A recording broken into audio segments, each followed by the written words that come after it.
Happy Sunday, motherfuckers. Welcome to the episode 3 of the What Am I Doing podcast. Latest guest is Anya, and it was an absolute banger of a podcast. It was, we hit pretty much every topic under the sun and then went round again. It was really, really incredibly interesting and funny conversations. We kind of, what we drilled into, engagements, exes, earthquakes, puppies, Star Wars, obviously, and just doing stand-up and each other's processes. It was a very interesting conversation. Anya is a hilarious comedian and a fantastic producer, and she's producing a couple of shows this month. On the 30th, it's the Dark Art of Comedy 4, and the music edition at the Powwow Room. So that's on Thursday, the 30th of July. It's a really interesting show. She's 4 musicians, and they play an original song, and the comedians will do a stand-up set about that song. And they've got some great acts. I think Corey Gonzalez is there, Leah Lamoana. I can't remember who else is there. So that's going to be a stack show. Anya's emceeing that. And it's a dope ass Sunday. It's on the 26th of July at the Fringe Bar. I'll have links to the events in the description so you can check those out. Also, check out Anya on Facebook at Anya is Trying. Also, if you're feeling generous, could you like and subscribe to the podcast on YouTube, and also rate the podcast where you listen to it? That would help out quite a lot. And as always, if you can chuck me a like on Facebook at SBG Comedy, that would be amazing. It's been a good week for comedy. Myself and Gavin Hughes just produced a show in Newtown, which was the first show we produced together, and it was sold out with about 50 people in. Great night, really, really good night. And that was down in the Newtown Social Club, so that is going to be a regular gig for the foreseeable future. We've already locked in the one for next month, so that's going to be on the 21st of August. So I'll be talking about that a bit more in the future, I'm sure. Okay. Sit back and enjoy this one. There's a lot to take in, and it's a lot of fun. Cheers. You know how they say don't screw the crew? It's too late for that. I was screwing the crew before there was a crew. Mm-hmm. It's allowed. That's not toxic masculinity. That's just, empowerment. That's splitting the load in a relationship. That's not what I mean. I mean more like if you're working together and dating at the same time, it's kind of hard. You know, it can affect the relationship. Like with my ex, he definitely affected my stand-up. Yeah. And after we broke up, I was like, oh, I'm doing so much better without him, because he was like questioning everything I wrote. Oh. And it was in the back of my head all the time. He's like, but will people understand this kind of joke? And I was like, I hope they will, but it always kind of put like That's strange. And you think that was part of like? Nah, it wasn't mean. It wasn't like menace. Right. It was just him trying to help, but it's not like I helped him drum, It's not like I ever came up to him drumming and was like, you know what? I think this would be better. Yeah. So, yeah. And it's strange. Like, I actually find Aisling has helped me quite a lot in the last couple of weeks with some of my performances, because she knows what I'm like, and she thinks I'm naturally funny anyway. And she says sometimes... Don't you think it's biased, though? A little bit. But she also has a good... She watches quite a lot of stand-up as well, so she has a good idea of what it should look like, and also how I think she would like me to look. And I remember she said I'm overperforming some of my bits, and I'm like, instead of being myself and doing a performance, I was doing a performance as myself. Yep. If that makes sense. So I took down the performance a bit and let a bit more personality out, and it's been like complete game changer. I know what you mean. He definitely helped me write. But it wasn't maybe my jokes, it was his jokes. And I mean, a lot of my friends helped me write. Like it comes from a conversation or something. But it was definitely not mine, and it felt like it wasn't my material that I was doing. It was for somebody else. And if it didn't work, I would blame it on him, Well, so that's a good out. Yeah. That's a good out. That is a good out. It is strange, though, when you're writing. You think of is this me that is coming across in the material, or am I taking someone else's voice? I feel different. When I write, I think about like I for example, right? Something I'm writing now is about STDs because I found out that a lot of people have no fucking clue that, say, if you have a cold sore and you eat a pussy, that it will transfer to the pussy, or like the other way. Okay, so this, okay. I didn't know about the other way. Both ways. It's two-way traffic. I'm just surprised that, like, even after COVID, people can cough on you and you can die. But if you're like using fluid from your mouth and like dick and pussy or whatever, and it all mushes together, you're not gonna get an STD or an STI. It blows my mind. And like 2 of the guys I've been with recently didn't believe me and had to Google it.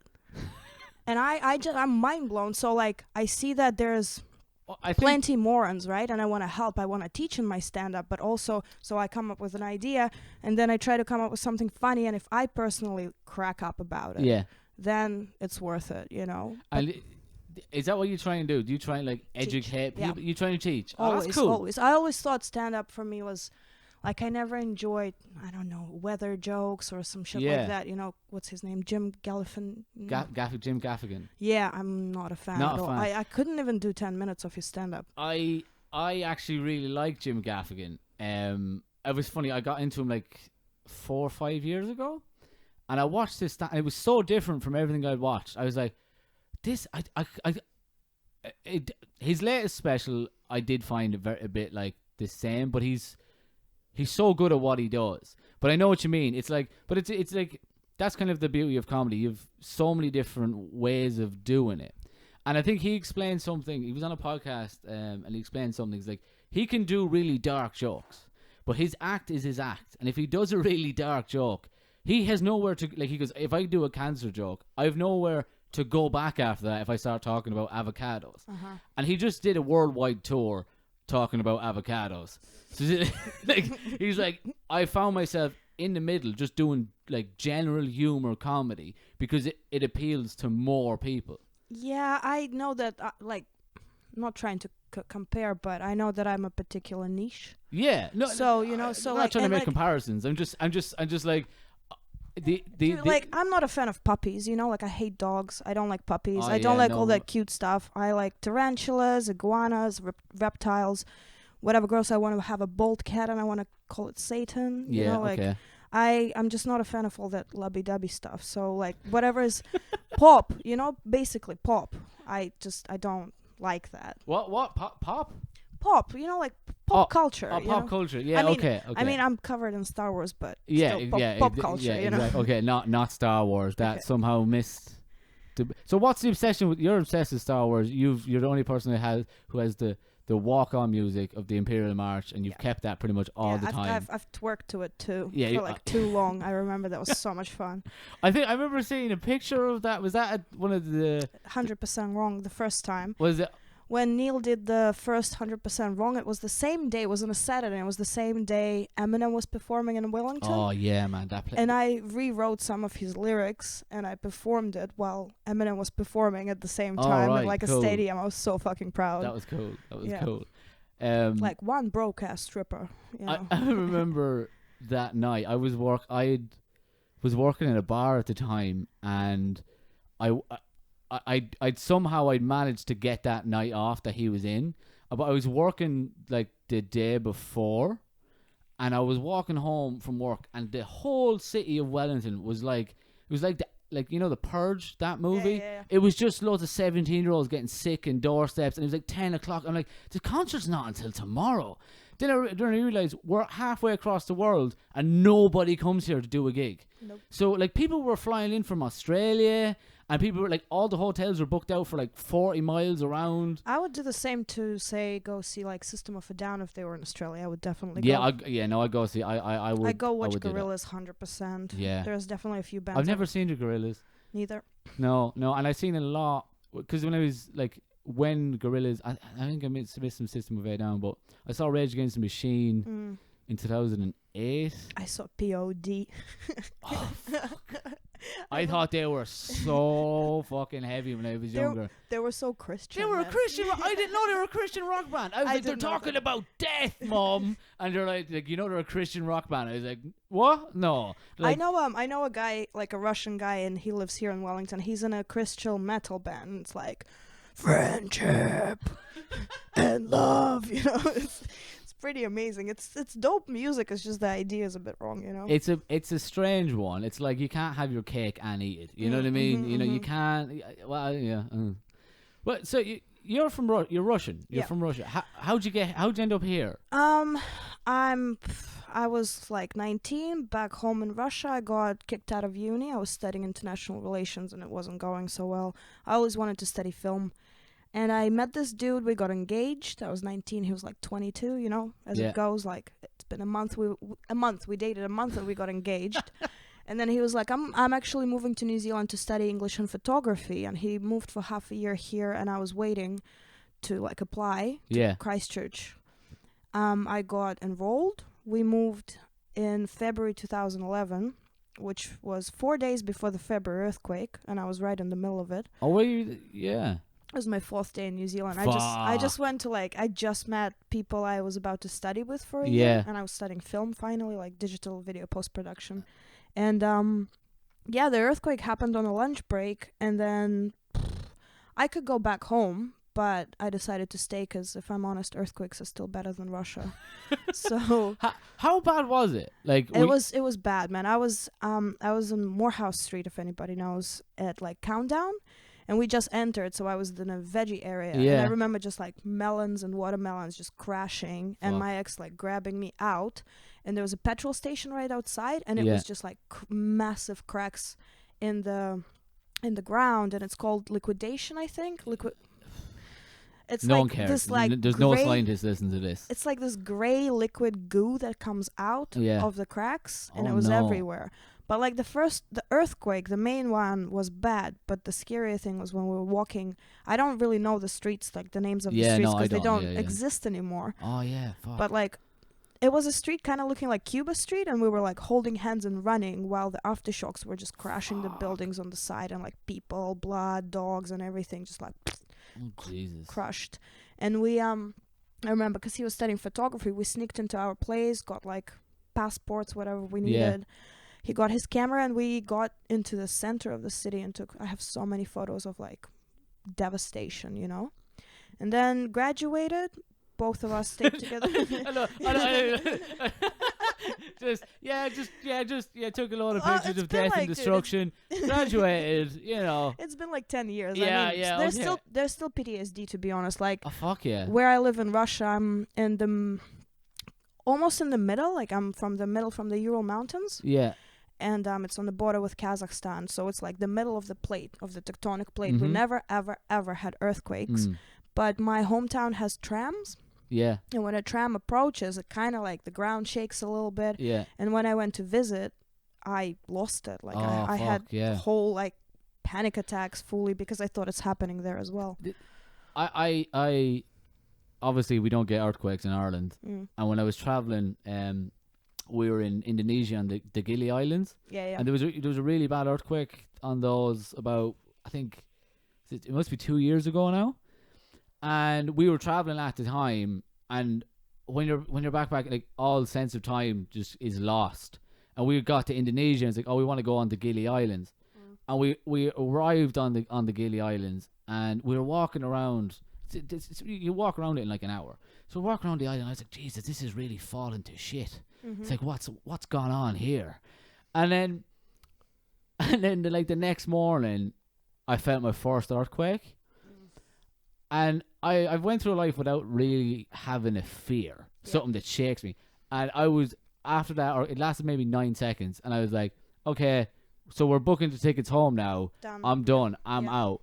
And then we went and had dinner in this restaurant, and I was like, geez, that was, the earthquake. And they're like, oh yeah, you should have been here 2 months ago when everything fell apart. I was like, oh, that's why the place looks like shit. That's why everything's for sale. I forgot about the earthquakes. Man, I had the same kind of thing because when my ex Nikita, the Russian guy, he was in New Zealand during the September one, the one before February, when nobody died, but it was like bigger.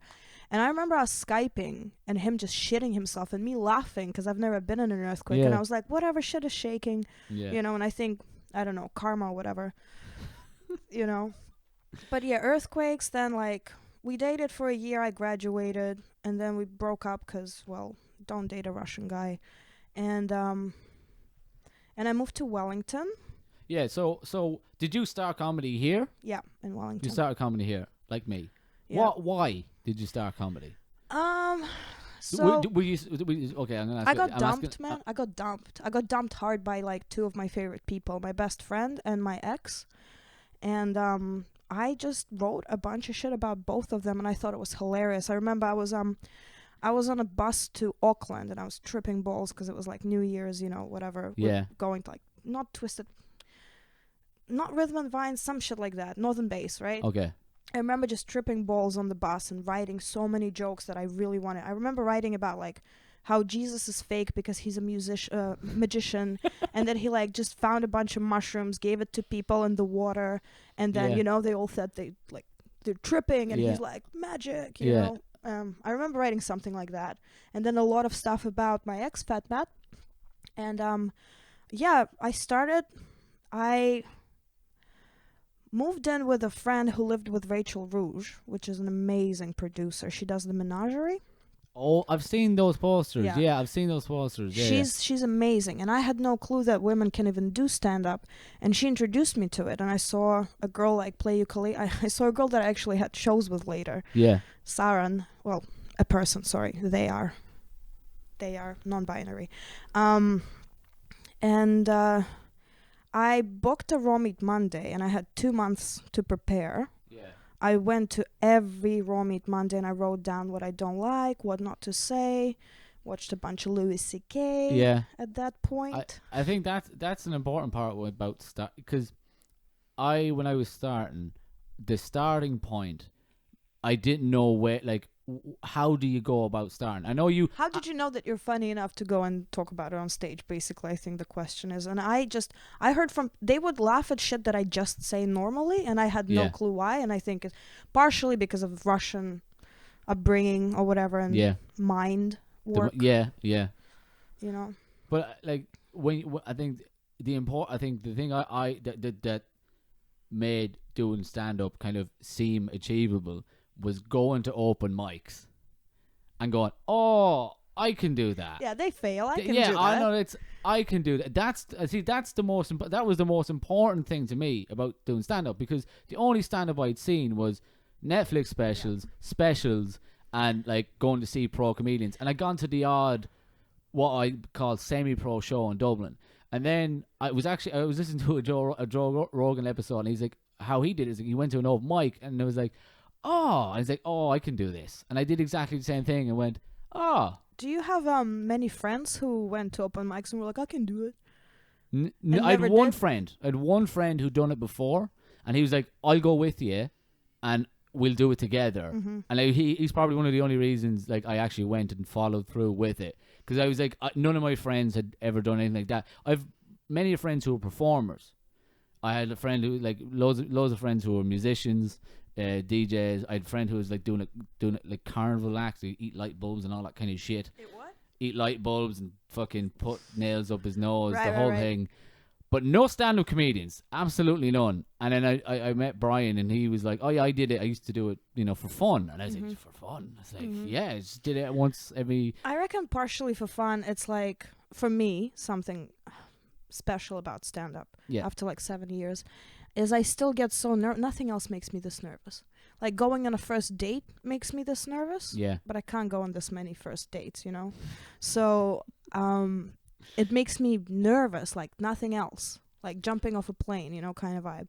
It's and nothing else is like risque in life, and I need some of that adrenaline. It's like I get nervous. You have a show, even if it's whatever it is. It's like the whole day. I'm like, if it gets cancelled, I won't be sad. I feel it, man. Every day on the day of the show, any show, open mic or whatever, I just pace and I think, why the fuck am I doing this? Yeah, like I don't understand why am I doing this, and to be honest, I still haven't found the reason what's like it's amazing to have a really good gig when you come off stage like Yeah. fuck yeah. I've done it maybe 3 times in Yeah. my life when I was like, yeah, I killed it, you Yeah. know. That's worth it, but then the crashing after being so high is so bad. Do you know, you? like, Yeah. Do you crash hard after a big one? 100%. I get really wasted a lot after the gig, no matter good or bad, to be honest. But I'm also like I did with Saran. We did the show for International Comedy Festival called Ask Saranya How Not to Be a Fuckwit.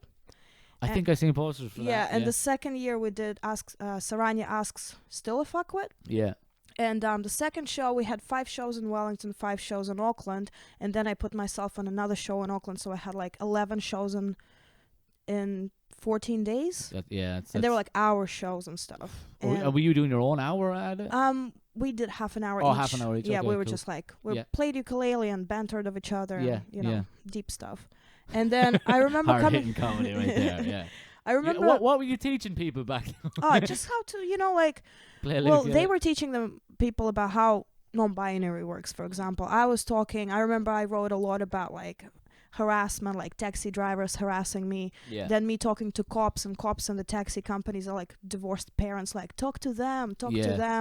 Nothing happened. I just found out that you can ask people for sex for money as long as you don't touch them. So I remember I went to a bunch of cops and was like, can we fuck for money? I'm not touching you. Can we fuck for money? Because it was pretty stupid, you know. It's just stupid rules about. I learned about that rule recently when I was watching The Shield.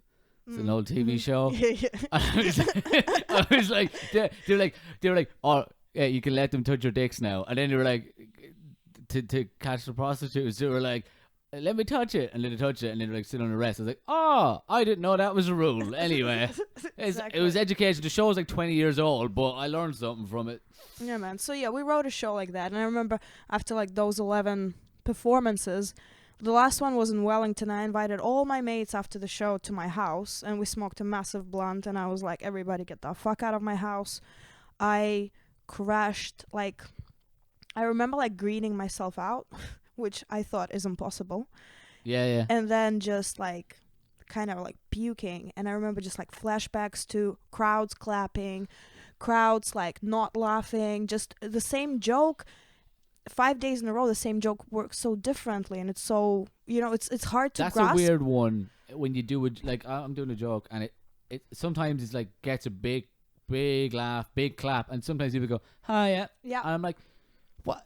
And like there's no way to really logically explain it. Yeah. And that bothered me, man, and it was just like all coming out of me with like tears and vomit, and and for like weeks after I was down a lot because it's such a hype. Do you feel like you lose a lot of your set? Like, I mean, like physically, like when you're drained when you come off stage. Man, and you do a yeah, lot. I was I think I was 25 when we were doing that, and I remember in Auckland during those shows, people stopped asking me for ID. I could feel it in my face that I was tired, man. I was like just like sagging kind of eyes and everything. Yeah. Just like no, and yeah, I remember being like I'm exhausted, like, but it's a good exhaustion. It's like worth it, you know. Yeah. It's like when you did something that you meant to do and Yeah.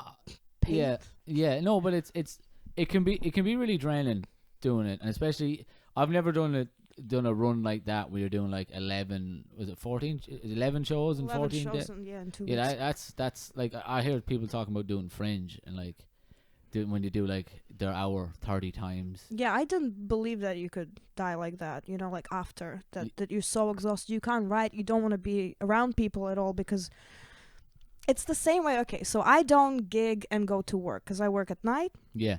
I never pick nights when I gig because I'm on such a hype after I gig. I'm like, I'm the fucking best. I just killed. And then I come to work and people give me shit and I'm like, you don't know who I am, you know, kind of vibe. Or, yeah, well, similar shit to that. Yeah, Like, I've have such gotten an in trouble- attitude. I've gotten in trouble in a couple of meetings, you know, the next day. And, Yeah. and if people, anyone has suggestions, I'm like, yes, I do. And then they're like, Shannon, what the fuck? I'm like, oh yeah, this is a different job. This is my daytime. I've got to rein it the fuck in. Like, it's funny, I'll be in a meeting and it looks like I'm taking notes, but I'm just writing jokes. I look really into it. Yeah, I do that a lot. How do you write? Huh? How do you write? I set a time and I try and do an hour a day. It's been not great the last couple of about 10 days or so. But I write about. Sometimes I break it up, so I'll break it up, say 15 minutes in the morning, 15 minutes in the afternoon, and 15 minutes at night before I go to bed, and just free write. Yeah. And I free write and free write and free write, and I just keep doing that, and then I'll go back over. Is it like a diary or? Yeah. Most of it comes out like a diary. Yeah. Unless I get a topic and I go, oh, there's something there, and then I'll start drilling down on that. I do it so differently. I write down an idea that I have, and then sometimes I forget, and I remember opening like a page in my notebook. It's like, you can cut this out later. It's like, it just says rape children, and I don't remember. I don't remember what the fuck is the joke I about. have so many jokes. Like, what the fuck was? Do you ever do this? Before you go to sleep, and or you wake up and you go, I have a joke, and I do this, and I write it down, and it actually shouts at me because I turn on all the lights. Yeah, man, something I wrote and down. And then you the next day you're trying to make sense of it. It's like, what? This was hilarious last night at 5 o'clock in the morning. What the fuck was I writing? Yeah, man, I found this. I wrote it down. My friend told me about this, and it's like mind blowing to me. Airplane crashes into water, right? And they throw safety jackets because it's easier to find dead bodies that are floating. Oh yeah, that's amazing. That's such a good premise for a joke, you know? Yeah. It's not to save us. It's literally so it's easier to find the bodies. Yeah. Well, I had So I write the premise down, and then I kind of try to compare it somehow to a situation in life. Yeah. But I do want it to be educational. The same way, like, my favorite comedian is Daniel John Smith. I'm super happy to work with him. I love whatever he says. And like his show, Big Dumb Cats, was about his mom's cancer. And I think it's educational to learn how to deal with that kind of stuff, you know? Like, my favorite comedians would, like, you take an experience. There was a study about this, you know, somewhere in UK, that like people with mental health issues, like PTSD, they write their story and they just change the ending of the story to the way they want it to happen. And the more you tell yourself that's how it happened, the more okay you're with it. Yeah. The same way I wrote about, being cheated on after 6 years. The more people laughed about it, I'm so fine with it now. Yeah. Like, it's only been about 8-9 months since the whole, cheating breakup. Yeah. But I'm super okay with it because I talked about it so much. It doesn't even, like, no belly feeling. It's like the thing, the more you talk about something, it devalues it. It devalues, plus when people enjoy it and laugh and relate, man. The best thing about it was that a lot of people came up to me and were like, women were like, I feel ya. I've been there, dude. Like, I cried and I laughed, and that's the reaction I want from my stand-up. I want people to cry and laugh and cry. And I know Daniel does that too. So yeah, he's amazing. Every time I've seen him, I'm like, fucking hell. He's on a dark, man. Dark. He's very, very dark, but he has that thing. His delivery is the subject is very dark, but his delivery is so light, and he's so light on stage. It's a really cool like juxtaposition. That's a fucking big word. You can tell I haven't been drinking. Yeah, and that's he's someone I always enjoy watching. I think he's on tomorrow night at the Medicine, so I'm gonna enjoy that. But yeah. No, I love Daniel so much. So I'm so happy we ran a gig together. Yeah, so how did that come about? You doing the dope ass? Yeah, well, I started with a dark art of comedy because like I was telling you before, it was really hard for me to find a gig that I wanted to do. I've never headlined. I've emceed only 2 shows. I always wanted to give it a go, and then I just decided to do my own thing because I wanted to kill 2 birds with 1 stone, and I wanted to put like art and comedy together. So the first one was 4 paintings and 4 comedians ripped into paintings. They were my paintings. I was basically trying to sell them. Like, there's a joke about it and it's, whatever, trippy. And then in the next 2, in the last one and the next one, we're doing musicians. We're doing you perform an original song and then the comedian rips into it. Yeah. So I started with that. It was a big success, to be honest. I was really happy about it. It's a brilliant idea, and I want to put poetry. I want to put strippers. I know it's a bit different, but I do want to put like a pole, and the girl's gonna be dancing while the comedian's gonna be doing jokes, being like during. So kind of like during, maybe explaining the moves or just talking about like her life or something. I don't know. I'll think about it. That's. I think when you start to talk about the dark arts, the dark art of comedy show, it's like the perfect. It encapsulates pretty much everything about your personality, but in a show. Yeah, and about Wellington as well. And Wellington's very. It's a perfect thing for Wellington as well, because people are really into that. But it's really interesting to see you doing your own thing, but so much yourself. If that makes it took a long time, dude. It took, like, I don't know. It's brave as well. It almost took me like until the breakup to understand what's my voice actually. Yeah. Like that the whole idea of like talking about finding your comedic voice.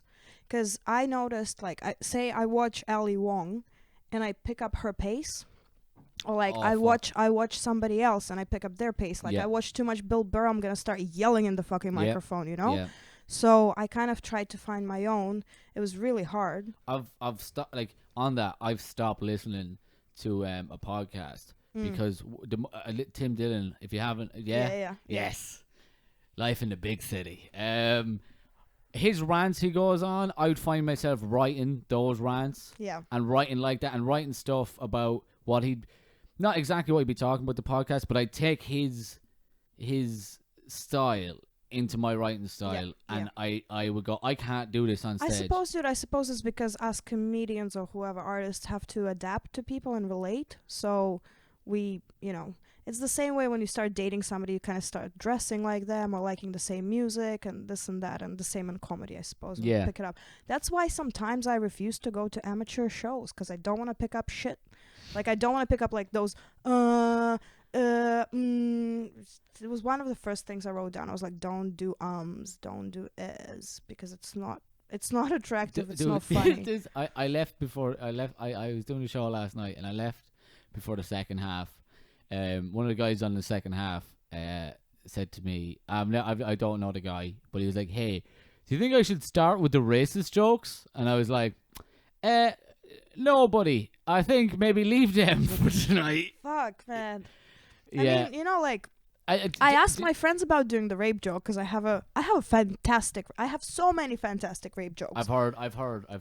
I'm also allowed to do them because, Survivor and whatever you want to call it.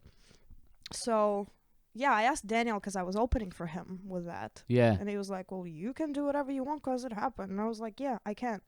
I love that, but as soon as I mention the fact that I have a few funny rape jokes, people don't believe that. The same as you can say, like, I have a few funny racist ones, but they're not racist. They're about racism. They're about, right? This is a very important thing. Is that you do a joke on the subject. It doesn't make the subject funny. It's a funny joke about the subject. You know what I've noticed about people getting like offended a lot? Yeah.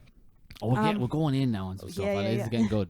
I've realized that, like, a lot of my friends, a bit younger, maybe like 24, 25, have a really, really short attention span. So basically, when you start telling the joke, instead of hearing the end of it, they only hear the first thing you say, and they go, what the fuck? You're talking about this? And I'm like, dude, shut the fuck up. Please pay attention and listen, because it's just the premise. Yeah. It's literally the premise to make you think about it a little bit. Listen, finish the joke. I had a similar situation. Like, I barely get offended. I get offended by sexism, if, like, I'm not taken seriously, if a woman is a weaker gender or whatever the fuck. I went to see this comedian, and I was sitting up front in the front row. It was maybe 2 years I was doing comedy or something. I was still fresh, baby. Yeah. And he did this rape joke where he mentioned what rapists say sometimes to their victims when they go like, would you rather be a cripple for the rest of your life, or would you rather just get raped? Yeah. And I literally, like, that happened to me, but in Russian. And I was sitting there in shock, like, it fucking triggered me. Yeah. But I remember thinking, just listen, just finish the joke. And I don't remember the joke. I don't remember it. But I remember laughing, and it helped me get over it. Instead of getting triggered by it. I paid attention. I listened. I was like, you know what? It actually is funny. Yeah. That's fucking tough to do. It is. But what's the other, like, what's the choice? Well, at least you got so, first of all, you're lucky he was a good comedian. Yeah. That's true. That's if it wasn't a good comedian, like, that's a strong fucking start. But I think there's a line there where people can get offended easier or triggered. Or triggered. And I think you have to give comedians the space to be able to talk about and get good at snapping your attention from the dark to the punchline. Yeah, man, like Daniel Sloss, one of my Yeah, favorites, yeah, right? yeah. Like he shits on vegans all the time, and then there's a whole, in the end, there's a whole explanation of the first 20 minutes why he shits on vegans. Yeah, I you know? haven't seen the second one. Is my favorite. Yeah, man. It helped I me. love him. It really helped me get through a breakup. He said something that I really like. It was during the.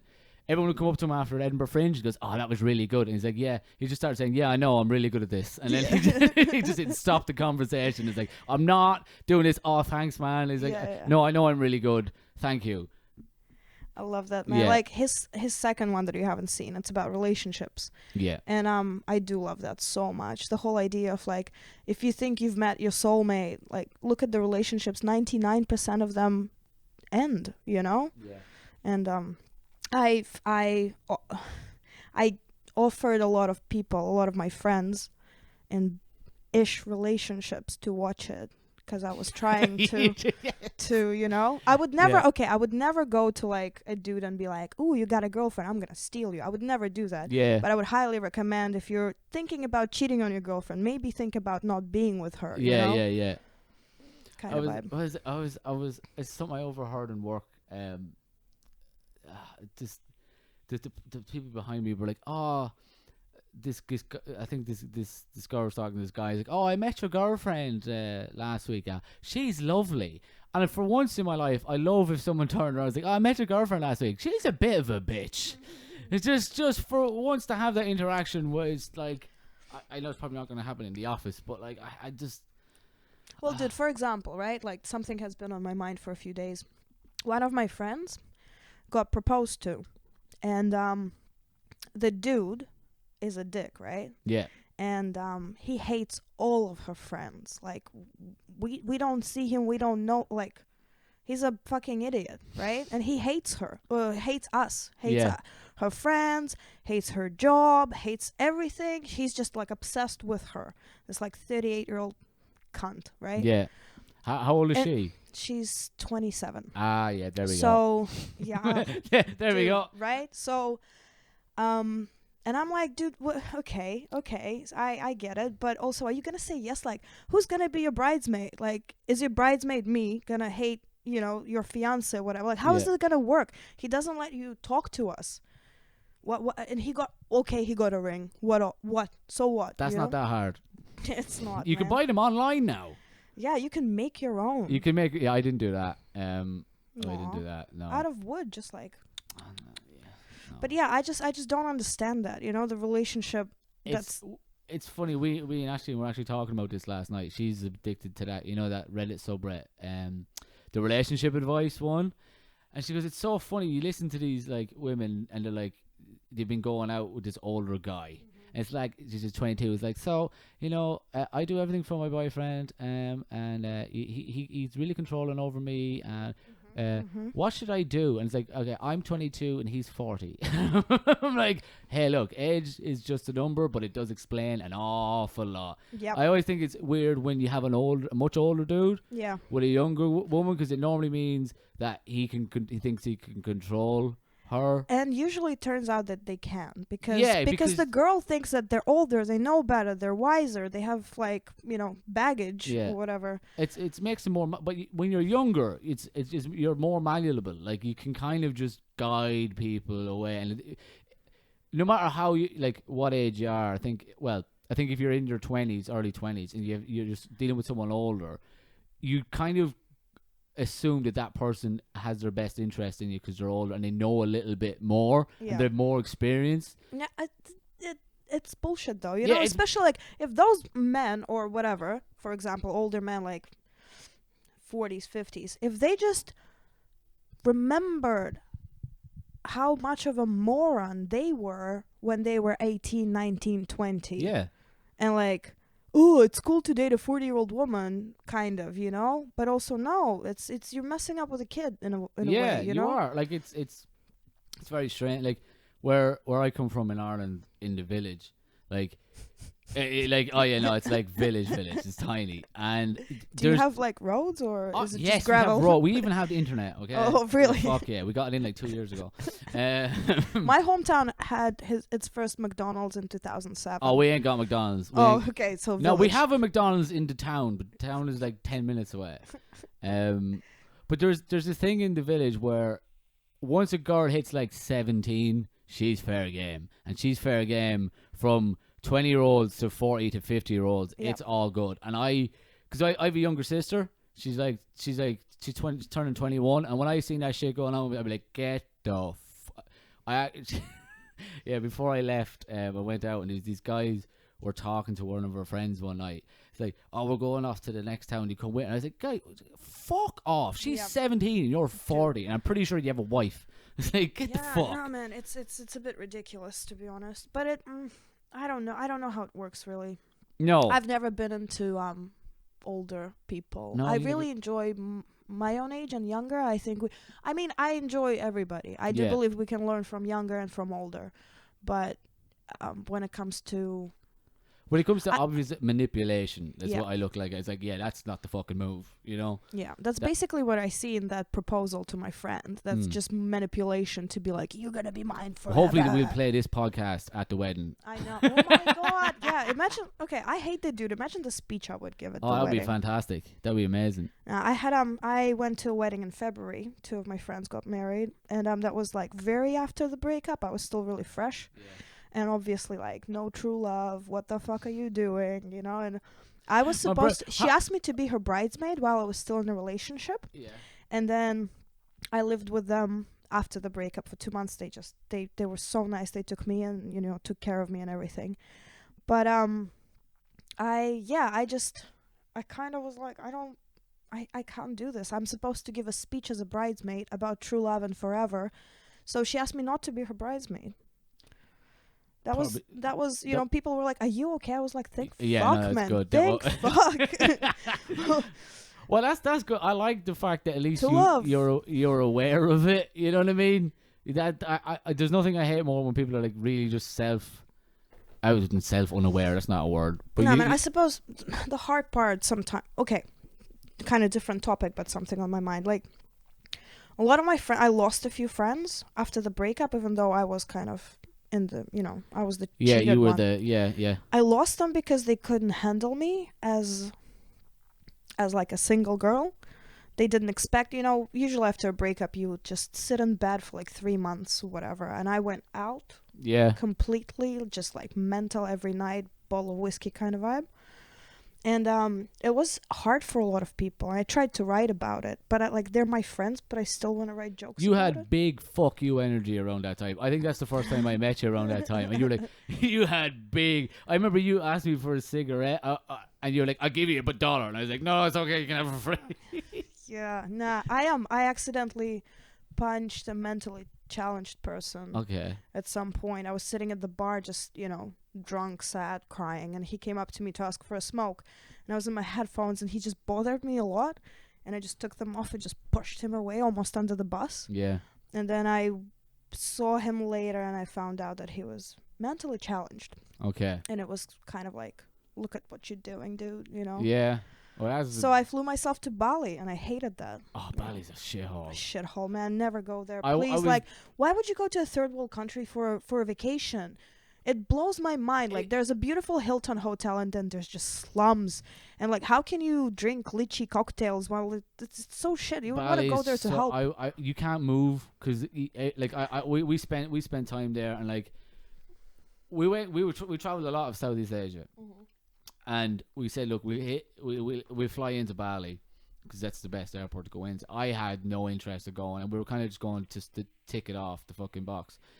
And I was just like, I don't get. It's just in Ireland, right? Spain is where everyone goes for the lads' holidays. Literally what I said. Never, ever, ever am I going back to Bali or anywhere around there. My first destination is Spain. Absolutely. Oh no. Spain, like a lot of places in Spain, are like Bali, but for English people and Irish people. It's just that like fucking party, fucking just everyone is out and just out their fucking tits and can't handle it and being dicks. Now, I did travel more of Indonesia, and that's a country. We went like halfway. We went to the Kuta Islands. There's Kuta on Bali, which is like the worst place in the world. It's where everyone hangs out and gets fucked up. And there's another island like about a couple of hours to the east. We spent there, lovely, and then we went to the Komodo Islands, where they have the Komodo dragons. Yeah. And like it took us 36 hours to get there. We went there on the local bus. Yeah. That was an experience. Yeah. It was a lot, but that part of Indonesia is stunning. It's amazing. I mean, dude, of course it's stunning. It's not about that. Like No, but I hated Bali for many reasons. Like, it was not just because of Bali. I went there to meet my Russian mates that I haven't seen for 7 years. So we decided to meet like in the middle because it's cheaper than flying to New Zealand or back to Russia for me. Yeah. And if I'm honest, I could do another 7-10 years of not seeing them again. You know, like we grew up together. We have like our friends are parents are friends and everything. And apart from Bali being too hot for me, I fucking hate jandals. I hate those mopeds. I can't drive them. I was gonna say, you don't seem like the sun person. No. I'm not really a winter, but like Wellington is fine. You know, I know it's shitty, but like I like it. Apart from that, the Russians I was spending my time with were the most homophobic, shallow-minded, sexist people ever. And they were like, we're all 30, you know, we're all the same age, and we all grew up on the same TV series, books, music. Parents are fucking open-minded and liberal. Yeah. And I just don't understand where it comes from, where they're like, if my son is gay, he's not my fucking son. And I had to like 10 days I spent there, we were drinking, right? Me versus this 9 fucking Russians who were like, shut up, don't talk about like eating pussy because lesbians are gross, or like you're weird, you know. And that's fucking it felt strange. like they put me in the closet, and I hated it. And it was so mental. It's like the whole idea of like a woman is a weak gender, right? And I was like, dude, I literally flew myself to Bali with the money I made from producing comedy in the capital of New Zealand, and I'm literally paying for your drinks because you're out. The fuck, you know? Oh no, well, just because I can protect you. If somebody puts a gun in front of you, I'll jump in front of the gun. I was like, well, what tells you that I wouldn't jump in front of a gun in front of some other girl or a boy, you know? Yeah. It Also, that's not exactly the measurement of friend I need. Man, the homophobia was insane. But the funny part about it, like the first night I arrived there, this is a bit dirty. The first night I arrived there, we got absolutely wasted, and I still kind of had no clue that they're that close-minded. Yeah. So I had a threesome with my best friend and his mate, right? Yeah. And like a sandwich, you know, what's it called? Like you know, the girl in the middle. Well, a roast, spit roast. Right. Sandwich. So yeah. I was like, a sandwich? Spit roast, right? Yeah, Some you totally food threw me off reference, there. Some food reference. Yeah. So it lasted about 20 seconds. The guy in the back came in like 20 seconds, and I think it's because he had eye contact with his best friend. Well, and the homophobia is just like through the roof, man. Wow. You know, and I was like, you guys should like. I could not even been in the middle, like you could, you know. Yeah. Well, and what do you like? It's weird. Blew my mind, man. And the girls were like, it's not okay to talk about eating pussy in Russia because it's a weak thing to do. It's like a prison thing where like if a man eats pussy, he's gay or whatever. I don't know. It's so stupid. It's plain stupid, right? That is so. So she would tell me, being like, shut up, every time I talk about something like that. She'd be like, shut your mouth. Shut your mouth. Fucking hell. That's like, I know I've only like watched a couple of documentaries about like the homophobia in Russia, and I was like, it can't be it can't be. It's not everyone. I know it's not everyone, but it seems to be that it's with maybe, I don't know, like the general like more so than it is like said the extremes. So the extreme is the extreme right or whatever is extremely homophobic, but the left isn't, obviously. But it seems call like my the friends middle. Extremely right, man. They were shitting on Russia and on New Zealand. I was like, pick a country. Like your friends will be like, say, in like centrists, like the people who are kind of in the middle, and they're still quite homophobic, and that's what's fucking really, really strange. And I can't wrap my head around that. That's how strange that seems, you know? I just, it was kind of sad. Like, I realized that I don't have a place back home. Like, I just don't feel like I could go back home because I was bullied, man, like, by them, while we were drinking. And then kind of almost put in a closet in a way, being like, oh, Anya, we always knew you were weird. That's why you left Russia. Blah, blah, blah. Well, it's kind of this part of jealousy as well, though, because you like. Didn't sound like jealousy. It sounded more of like, what happened to you? Like, Yeah. like, what did New Zealand do to you? I'm like, what the fuck is Russia doing to you? Plus, you're shitting on Russia, you're shitting on KGB all over the place and calling it a police state, and Putin is like forever in charge, all that. Yeah. And then they're like, but New Zealand's just filled with faggots or whatever. And I'm like, dude, make up your mind. Are you gonna shit on the best country in the world or on the worst? Like, and you sound like you want to leave Russia, but you still don't have the balls. Yeah, you don't have the balls. And I'm imagining, like, imagine they just moved to New Zealand, how angry and frustrated they would be with all the beautiful gayness that's happening here, Yeah. I kind of like to see that. I'd love to see I'd love to see that. I'd love to see them being like the minority, Yeah. I consider myself quite open. Well, I am. I'm very open-minded, extremely open-minded. You sucked a dick? Not yet. Good answer. Not yet. Hey, look, me and Ashley could break up and then it's all fucking bar. You don't have to break up for that. You can. No, it's true. It's true. That's true. You can always try it. I can always try it. Yeah. But what was I saying? Like, I found Wellington has definitely opened my mind to things that, not that I'm never, like, this is the thing, my first thing is I'm never against anything until I actually know anything fucking about it. Yeah. You know what I mean? But I've definitely been educated on a couple of things that I would have never, ever got to experience if I wasn't here. Now, this is weird, right? So, I was doing a show 2 weeks ago, and I can't remember the MC's name, but she asked me, he's like, what's her name? And Shannon. It's like, what's her pronoun? Right? And I was like, what? Like, I was like, that felt like, and this is weird, it felt awkward for me to be asked what my pronoun was, right? Right. And this is what I'm trying to think, right? And it flipped my head and went, okay, so if I was someone who had a different pronoun than what they present as, I don't know if I'm using the correct terminology here, but say if you have a pronoun as a her and you present as a him or whatever, and the fact that that people would just assume, and how that might put you out of, how you might be kind of thrown out of whack a little bit by that, or it's just like, oh, here we go, I have to explain this now. And it was weird because I was on the flip side and I had to be asked and I had to explain it, and then it got me to think of what it would be like in someone's shoes who does have a different pronoun. And I was like, oh, okay, I always got the argument, but then like it happened to me and it felt, it's so stupid, it made me feel strange that I got asked my pronoun. Yeah. But I was like, what the I was like, it clicked. Yeah. It clicked in a way that I was like, oh, it's such a simple thing to do. I had like something that clicked. Speaking of that, I had a chat with my dad recently, right? So he's Russian, he's very homophobic, even though I found his porn when I was 16 and it was transgender porn. Yeah. So we know what he wants, right? Yeah. So we've been chatting a lot, especially like after my breakup. I had this really confusing feelings. My dad always cheated on my mom and we always knew about it. Yeah. But they're still together. So, like, boys will be boys kind of vibe, like Russian idea of like, men just need pussy, they can't think, they don't have a head on their fucking shoulders, whatever.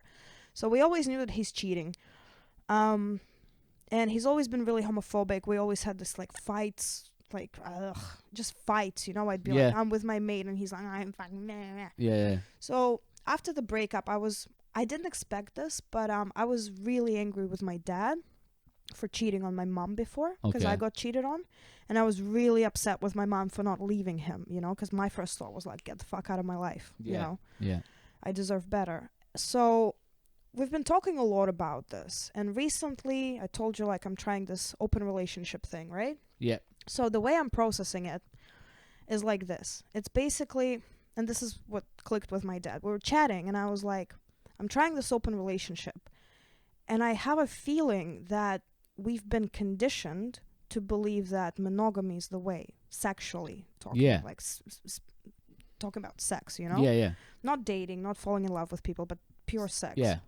And I explained it to him. I was like, I'm sorry to bring this up, but I think the same way homophobia was conditioned on you when you were growing up. And he agreed with me. And it was mind blowing. It was the first time we actually talked about his, kind of. His thought is his like. Well, it's like it's a they call it the train of thought because it's stuck on a track. I had to explain it to him the way he gets it because he's not been monogamous. Yeah. And I was like, you know what I mean? So you understand that that's how, the same way I'm trying to break through of the whole like sex and jealousy versus relationship and trust, absolutely different things. Yeah. And the same way explaining to him like you've been conditioned to believe dick in the ass is wrong even though you have a magical G-spot there. Oh my god, everybody try it, please. And he agreed and it clicked. And I got like closer with my father. It was that's beautiful. cool. That's awesome. Yeah, man. That's really cool. That's really cool. So speaking back to comedy, what I want to do is teach people. Like I get it. It's hard to give a speech and for people to listen, but if you make it funny, people will kind of remember a good feeling about learning something new because they were laughing, and maybe it'll make them think. You know? And it's something about when I've seen you perform. You don't like. And it makes sense now. You said like you try and teach people. You never come off as preachy. Yeah, I don't want to. That's I don't think you could ever come off as preachy because everyone just tell you to fuck off. I've written some preachy shit, man. I'm sure you fucking have, but that does not surprise me. But I don't think you ever come off. I don't think you could ever come off as preachy. I'm sure you could if you fucked up, but like in general, no, I don't think you'd ever come off as preachy. My idea from like years ago, the show, like when I do our show, I really wanted to call it Vicious Circle, because I can never really make up my mind on anything. I'm like 50-50 on everything. That's why it's sometimes so hard to write. Yeah. Because I feel like I have to write a joke about something I feel really strongly about, right? Like I can't be questioning what I wrote. I need to be completely sure that like this is like that. Okay. But okay, I'll give you maybe a counter argument to that. I think you have to write the stuff that you might be half-baked about. Because if you can make, say, a joke that you're, like, not sure of work, when you do find that thing that you're like, oh, this is definitely what I want to talk about, this skill and the process of getting that shit joke good is going to only make, what you feel about even better. I think there's some parts of this to me looks like it's work, okay? And I look at it all.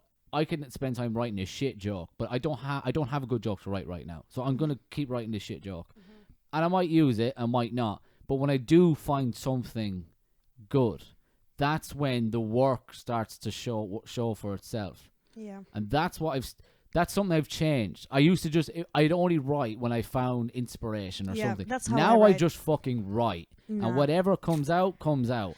And then from there, that's where I'm able to polish the stuff that I find is worth working on. I'm constantly writing in my head, constantly. It never stops. I'm constantly preparing for the next gig and everything. Yeah. But not that I've tried doing the whole like sit down for an hour and write. Yeah. It used to work. It used to work when I had more enthusiasm, maybe when Yeah. I was younger. And now, and also, since producing, it's a bit different. I'm Yeah. more on the other side of comedy. Mm-hmm. I don't want to stop. I definitely don't want to stop. No, but I think you've got to, you kind of, everyone changes depends on how much time they're doing. Like I think for me, because I started when I was 30, 29. Mm-hmm. So to me, I need to How old are you? 32. Right. So I need to put in more work now to kind of catch up to where my age is. I know that's stupid because It's not, man. It's not. I know what you mean. Like when I started, I was 22. Yeah. And a lot of people younger were already doing really, like Savannah Carlton. She's in Auckland. She doesn't do stand up anymore, but she was killing already. Yeah. And like, I'm sorry, but in Russia we didn't have like acting schools. We didn't have like whatever theater kind of stuff. Yeah. It was like math, I don't. physics, engineering. I would love to see some Russian acting. And a lot of kids in New Zealand find out about comedy at a very early age, and then they have like class comedians when comedians literally show up to school and teach them how to do it. I think that's a relatively new thing now. But like even back in Ireland, where I lived, there was nowhere to do stand up. So like it took me until I moved to Dublin to go, oh, there's fucking open mics here. And that's how I started. But it took me until I was like 27, 28, and then a year to fucking finally do it. Yeah, dude. And plus, for me, like, you'd get this probably if you're from a village, from a shitty village in Ireland. I'm from a shitty place called Magnitogorsk in Russia. For me to even have, like, my name on the poster in Wellington, in the capital of New Zealand, where we have Jacinda and everything, it's like, I'm so proud of doing that. And I see people being upset about some shit. I'm like, dude, go live in Magnitogorsk, okay? Go do stand-up there and then complain. Yeah, I think it definitely... I'm very bad at looking at, like, what I've done and, you know, looking back over and I'm actually... Because, like, last year I was doing fucking dick. I was doing nothing. And I was just... I was, like, when I got booked, and I say I got booked, and when I booked myself in for an open mic in Fringe, I'd be like, oh my god, I'm in Fringe Bar. I'm doing it. Yeah, and now I'm like, I do the open spot. I'm just hanging out, and it's just like the progression. I'm like, oh, I've actually done quite well, and now like producing a show now, and it's like I've gone full head on into it, and I like look back at where I was a year ago. Oh, I've done quite well. I'm quite proud of how I've done, and it's the same. You see your name on a poster and shit like that, and you go, yeah, I wouldn't have done that if I was back home. Like, I've seen once a few years ago. It was during Dank. Remember Dank show? I wasn't around for Dank. Dank was but dope. I've heard only very good things about it. Yeah, it was one of the best shows. So basically, getting into dope ass comedy, I got offered to do Dank. I thought we're gonna call it Dank. Blah blah blah. I wrote an offer, and they were like, "Nah, Dank is our name, and it's in Auckland, but you do something similar." So I'm kind of trying to do similar. Yeah. Thing. But with Dank, I remember, because they have like a poster and like 8 names on it. I remember just before I went on stage at Fringe, I went to the bathroom, to the girls' bathroom, and my name was carefully ripped out of the poster. What? It made me so proud, man. Like, okay, I don't think I can put my stuff online at the moment, like YouTube videos, that kind of vibe. I'm not sure about it, and the topics I joke about, I'm a bit scared that I'll get a lot of shitty, like if I say do a rape joke, I'm really paranoid that some cunt from somewhere will be like, I would rape ya, you know, that kind of shit. And like reading it online would be different versus to heckling live, because I know what I'm doing here. You can deal with it. I can set you on fire if I want to, you know, kind of vibe. And then, but like live heckling and the names like ripped out, I'm like, amazing. I'm so proud. Somebody's so jealous with how well I'm doing. I'm doing something right, man. Like, that's the only way to think. Oh, fuck me, man. You do find some petty... I haven't really come across it too much, but not like, yet. Just wait for it. I can see how things can go wrong very fucking quickly. Very, very, very quickly. Because everyone has an extremely inflated... Like, we all love to hear ourselves talk, and we all think we're amazing, and we should be... Like, that's why I don't do cocaine. Well, I don't do it because it's too fucking expensive over here. No, dude, it's expensive and it's cut, but like I don't do cocaine because I have a big enough ego already. Yeah, I don't need to. I would hate to see you do a line and do 6 minutes. That would be fucking. That would be too much. I'd rather acid in 6 minutes. Yeah. Actually, like I'd rather acid in an hour. You know. that would be interesting. You should do that for your next show for Fringe Fest. We were thinking about like getting fucked up for our last show this year, so we have. For Dope Ass Sunday Comedy, we have every last Sunday of every month till December. Yeah. And the last one in December is going to be like Dope Ass, you win a Dope Ass Topaz, we like throw some joints in the crowd or whatever. Mm-hmm. I was thinking maybe. I remember a few years ago I did a gig at a bar in Lambton Key. And wow. Yeah, it was random. it was like a themed Russian party, and I was the only. It was dance party. Yeah. But the lady was like, "Can you do stand up like for like 10 minutes in between dancing?" It was very awkward, man. Oh, gee, that sounds like a fucking nightmare. There's gigs you take when you start out, and you go, "This will be cool," and then you're like, "Oh no, this is a bad idea." It was cool. It was cool. I brought my Matryoshka doll with me, and I did a whole set about drugs. And I remember just like opening up, you know, the doll. Yeah. Opening it up, taking out a pill, showing it to everybody, being like, I'm going to do some MD. Yeah. And everybody's laughing because they think I'm joking, but it's actually MDMA. And I'm like, just in front of like 200 people. Yeah. They don't know I did it. And I just finished in 5 minutes. Was like, dope, I can party now. Yeah. Awesome. Yeah, no. Okay. I love me drugs. Well, I think we've done over an hour now. Sweet. So I think what we do is we'll start to wrap up. But do you want to shout out? We're going to put this out the week before your shows. So do you want to tell people where to go? Right. Okay. What to see? So, next show is your one. All right, so we're skipping we that. missed this one. Right. So the other one is 26th of July. It's gonna be at the Fringe Bar on Allen Street at 7:00, and it's gonna be the Dope As Sunday Comedy. We have really awesome acts, and I'm headlining, so please come watch.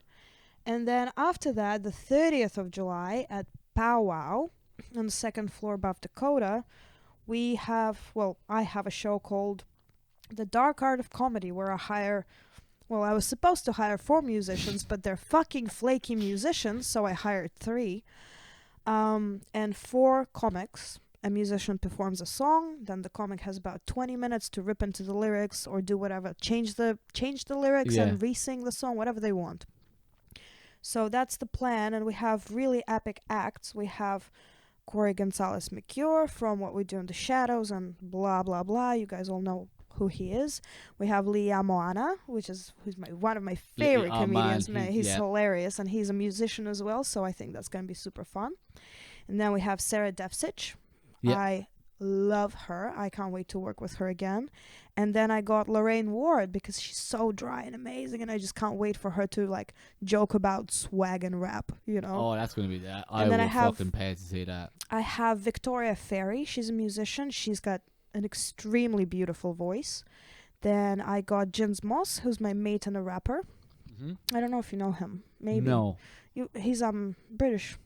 You guys should meet. He's dope. He's performing 2 songs because he's not a flaky one. And then the last girl I have, her name is Leela Rutherford. She's a sister of my friend, and she's just starting to make music, but I know that she's really amazing. So Sweet. I just really want to promote local talent, like local musicians. I wish they were less flaky, but I really want to promote. There's another band that I want to put in the next show called Serious Happiness, and I want to call it the Dark Art of Comedy Serious Happiness Edition. And it's 4 boys, and 4 of them swap instruments. Oh, cool. So all of them sing, all of them play the drums, guitar, and everything. Awesome. And it'd just be easier to work with them, you know? Yeah. I wouldn't have to hire more people, just one band. Yeah. But that will be a show. The tickets are like $35 because it's amazing comedians and musicians, and you should support local. And one day I hope to produce festivals. That's the dream. Cool. Well, that I think pretty much leaves us for this episode. Now, where can people find you and find out more about this show? Do you have a Facebook? I have a Facebook page called Anna Rzhevitskaya is Trying. Yeah, don't worry. I will put the link. I'll put the link in for the episode, so people can just follow you through. Yeah, and then there's obviously the Dark Art of Comedy 4 Music Edition somewhere on Facebook. Fantastic. Cool. Yeah. All right. Well, that pretty much that's us done. Thanks so much. Let's smoke a joint. Okay. Cheers.